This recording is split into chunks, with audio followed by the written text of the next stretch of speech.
इस वक्त Shrek academy के बाहर वाली सड़क पर चलते हुए मेरे दिमाग में सिस्टम की मैकेनिकल आवाज गूंजी। Ding. Side mission complete. Reward दे दिया गया है। रिवॉर्ड मिलते ही मुझे महसूस हुआ कि मेरी ताकत फिर थोड़ी सी बढ़ गई। तभी क्विहुआ ने शुक्रिया अदा करते हुए कहा, थैंक यू। मैंने शांत स्वर में जवाब दिया, इसमें शुक्रिया की कोई बात नहीं। इतना कहकर मैंने अपने स्टोरेज से एक पैसों की थैली निकाली और उसकी तरफ फेंक दी।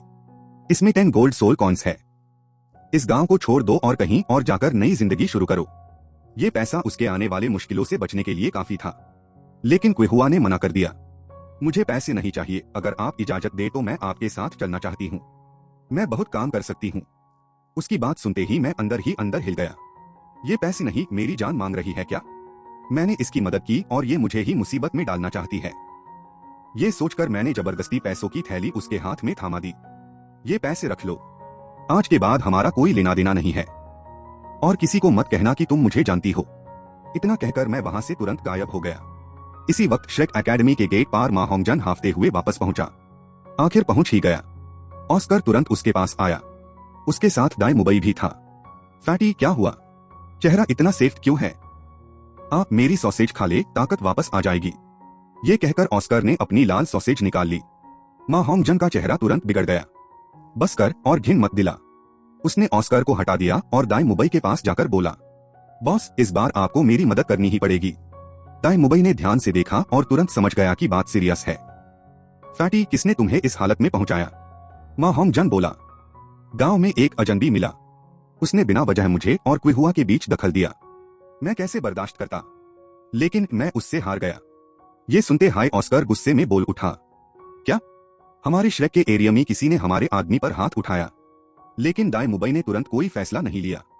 थोड़ी देर सोचने के बाद उसने पूछा, फैटी, वो आदमी दिखता कैसा था? उसके दिमाग में एक ही ख्याल था, कहीं वो थंडर एम्परर माइंसिया तो नहीं? मा होंगजन ने याद करते हुए कहा, बस मुझसे थोड़ा लंबा था, थोड़ा पतला था और मुझसे बस थोड़ा सा ज्यादा हैंडसम था, लेकिन आपसे तो बहुत कम था बॉस। ये सुनकर दाई मुबई ने चैन की सांस ली। अगर वो सिर्फ इतना हाई हैंडसम था तो पक्का थंडर एम्परर नहीं हो सकता। फिर उसने कहा, ठीक है, चलो उससे ढूंढते हैं और तुम्हारा बदला लेते हैं। ऑस्कर ने मा होंगजन के कंधे पर हाथ रखते हुए कहा, उम्मीद है वो अभी तक भागा नहीं होगा। मा होंगजन गुस्से से बोला, बॉस, आप उससे आधा मर देना, बाकी मैं देख लूंगा। आज उससे सबक सिखा कर ही रहूंगा। दाई मुबई ने सिर्फ हामी सर हिलाया और तीनों गांव की तरफ चल दिए। लेकिन कुछ हाई डोर चले थे कि तीनों एक साथ रुक गए। दूर से एक लंबी और शानदार शख्सियत उनकी तरफ चलकर आ रही थी। वो थंडर एम्परर था। दाई मुबई और ऑस्कर एक दूसरे को देखने लगे। दोनों के चेहरे पर डर साफ नजर आ रहा था। वो तुरंत साइड में होके रास्ता डीन बेल्द।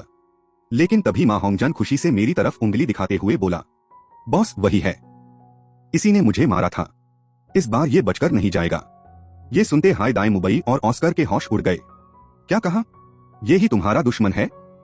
ऑस्कर की आवाज तक कांप रही थी। मा होंगजन पूरे यकीन से बोला, हाँ, चाहे ये राख ही क्यों ना बन जाए, मैं आईएससी पहचान लूंगा। दाई मुबई ने उससे घूरते हुए कहा, फैटी, मुझे लगता है तुम्हें अपनी आंखें दान कर देनी चाहिए। इतनी शानदार शख्सियत को तुम सिर्फ अपने से थोड़ा बेहतर कह रहे थे। मा होंगजन शर्मिंदा होकर सर खुजलाने लगा। बॉस, ये छोटी बातों पर ध्यान मत दीजिए। बस इतना समझिए कि इसी ने मुझे मारा था। हम तीनों मिलकर आईएससी हरा देंगे। इतना कहकर उसने तुरंत अपना मार्शल सोल एक्टिवेट कर दिया। हवा गर्म होने लगी और उसकी फाइटिंग स्पिरिट उभार आई। लेकिन उसके बगल से दो आवाजें एक साथ सुनाई दी। दाई मुबई, थंडर एम्परर मायांसिया को प्रणाम करता है। ऑस्कर, थंडर एम्परर मायांसिया को प्रणाम करता है। मा होंगजन एकदम से जम गया। उसने इधर उधर देखा और पाया कि दोनों सर झुकाए खड़े हैं, हिम्मत तक नहीं हो रही सामने देखने की। उसके मुंह से बस इतना निकला, क्या ये टाइटल डुलियो है? ये समझते ही उसका मार्शियल सोल तुरंत खत्म हो गया। सारा जोश हवा हो गया और उसका पूरा शरीर डर से कांपने लगा। मैं हल्का सा मुस्कुराकर तीनों को देखते हुए बोला, लगता है तुम लोग मेरा ही इंतजार कर रहे थे। उनके इरादे मुझे बिना बताए ही समझ आ गए थे। तभी आसमां से एक आदमी नीचे उतरा। वो था श्रेक एकेडमी का प्रिंसिपल फ्लेंडर। फ्लेंडर ने तुरंत अदब से कहा, मायांसिया, मैंने ही इन्हें आपको बुलाने के लिए भेजा था। नाश्ता तैयार है, कृपया मेरे साथ चलिए। मैं मुस्कुराते हुए फ्लेंडर को देखता रहा। जब तक वो थोड़ा असहज नहीं हो गया तब मैंने हामी सर हिला दिया।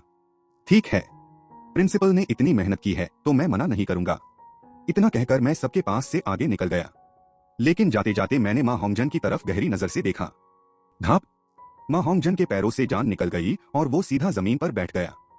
फ्लेंडर ने ये देखकर तुरंत मेरा पीछा किया, लेकिन पीछे मुड़कर तीनों से बोला, तुम तीनों गांव के 20 चक्कर लगाओ, जब तक पूरे ना हो जाए किसी को खाना नहीं मिलेगा। ये सुनकर मैं बस हल्का सा मुस्कुरा दिया। फ्लेंडर वाकई समझदार इंसान था।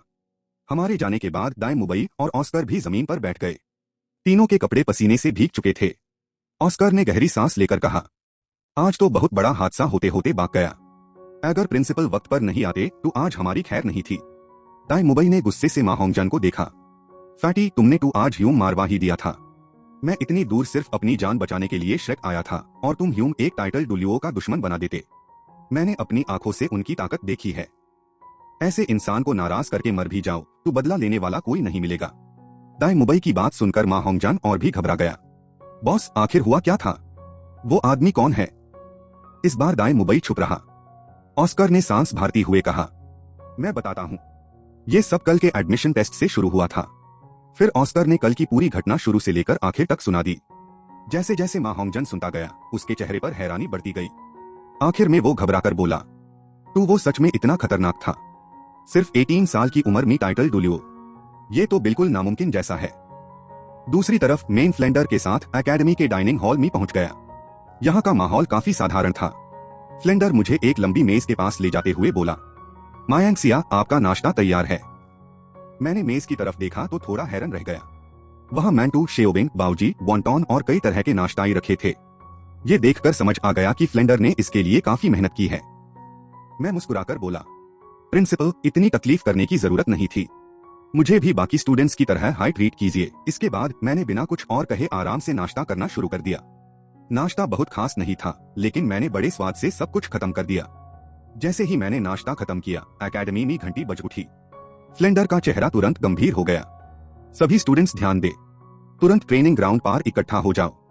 ये सुनते हाई टैंगसैन, XIAOW और बाकी सब स्टूडेंट्स बाहर की तरफ चल दिए। फ्लेंडर ने देखा कि मैं भी उठ खड़ा हुआ हूँ। मायांगसिया, आप भी?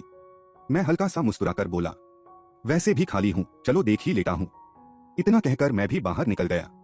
दूसरी तरफ एकेडमी के बाहर मा होंगजन और उसके दोनों साथी भी घंटी की आवाज सुन चुके थे। दाई मुबई बोला, चलो पहले एकेडमी चलते हैं। लेकिन मा होंगजन वही खड़ा रह गया। ऑस्कर ने पूछा, फैटी, चल क्यों नहीं रहा? मा होंगजन ने मजबूरी से कहा, मैं चलना तो चाहता हूँ, लेकिन मेयर पेयर हाई साथ नहीं दे रहे। दाई मुबई ने ठंडी सांस लेकर कहा, थंडर एम्परर जैसे शैक्स ने तुम्हें कब का भूल दिया होगा। खुद को इतना इंपॉर्टेंट मैट समझो। ये सुनकर मा होंगजन के चेहरे पर पहले थोड़ी उम्मीद आई, लेकिन अगले ही पाल वो उदास हो गया। पता नहीं क्यों, तुम्हारी बात बिल्कुल सच लग रही है। ऑस्कर ने उसके कंधे पर हाथ रखा और बोला, फैटी, एक ही शब्द में तुम्हारी तारीफ कर सकता हूँ। मा होंगजन ने उम्मीद से पूछा, हैंडसम? ऑस्कर मुस्कुराया, नहीं बेवकूफ। इतना कहकर ऑस्कर तुरंत दाई मुबई के पीछे चल दिया। थोड़ी देर बाद तीनों ट्रेनिंग ग्राउंड पार पहुंच गए। वहां सभी स्टूडेंट्स पहले से मौजूद थे, सिर्फ ये तीनों ही बाकी थे। जैसे ही मा होंगजन ने मुझे ग्राउंड में खड़ा देखा, वो तुरंत ऑस्कर के पीछे छुपने की कोशिश करने लगा। ये देखकर उसकी हरकत काफी मजेदार लग रही थी। फ्लेंडर ने सबकी तरफ देखकर कहा, ठीक है, सब आ गए हैं। अब मैं कुछ बातें बताता हूँ। पहली बात, नए स्टूडेंट्स 100 गोल्ड सोल कॉइन्स की फीस जमा करेंगे। दूसरी बात, आज रात तुम्हारी पहली क्लास होगी। तीसरी बात, निंग रोंग रोंग और ऑस्कर के लिए अलग टास्क है। तुम दोनों गांव के 20 चक्कर लगाओगे। जब तक टास्क पूरा नहीं होगा, एकेडमी वापस नहीं आओगे। फिर फ्लेंडर ने कहा, टैंगसैन रुकेगा, बाकी सब जा सकते हैं। तीसरा टास्क सुनते हाई निंग रोंग रोंग नाराज होकर बोली, मैं ये कैसे कर सकती हूँ? फ्लेंडर ने शांत स्वर में जवाब दिया, तुम अपनी सपोर्ट एबिलिटीज का इस्तेमाल कर सकती हो। ये सुनते हाई निंग रोंग रोंग ने ऑस्कर की तरफ देखा। ऑस्कर मुस्कुराया और अपना मंत्रा बोलने लगा, लाउजी यू जेंडा एक्सियांगचिंग। अगले ही पाल उसके हाथ में एक गुलाबी सॉसेज आ गई। यूज देखते हाई निंग रोंग रोंग के चेहरे पर घिन साफ नजर आई। उसने दृढ़ आवाज में कहा, मेन निंग रोंग रोंग, चाहे थककर गिर जाऊं या भूखी मर जाऊं, लेकिन ये सॉसेज कभी नहीं खाऊंगी। लेकिन किसी ने उसकी बात पर ध्यान नहीं दिया। सब अपने अपने काम के लिए चले गए। मैं भी वहां से निकलना चाहता था। डुलियो डालू का आगे क्या होगा, इसमें मेरी कोई दिलचस्पी नहीं थी। मेरे लिए इस दुनिया में सब लोग देवताओं के मोहरे थे। मेरा असली लक्ष्य था डुलियो की सीमा से बाहर निकलना और अपनी ताकत को और बढ़ाना। लेकिन जैसे ही मैं जाने लगा, मेरे दिमाग में सिस्टम की मैकेनिकल आवाज फिर गूंज उठी। डिंग। साइड मिशन जारी किया गया।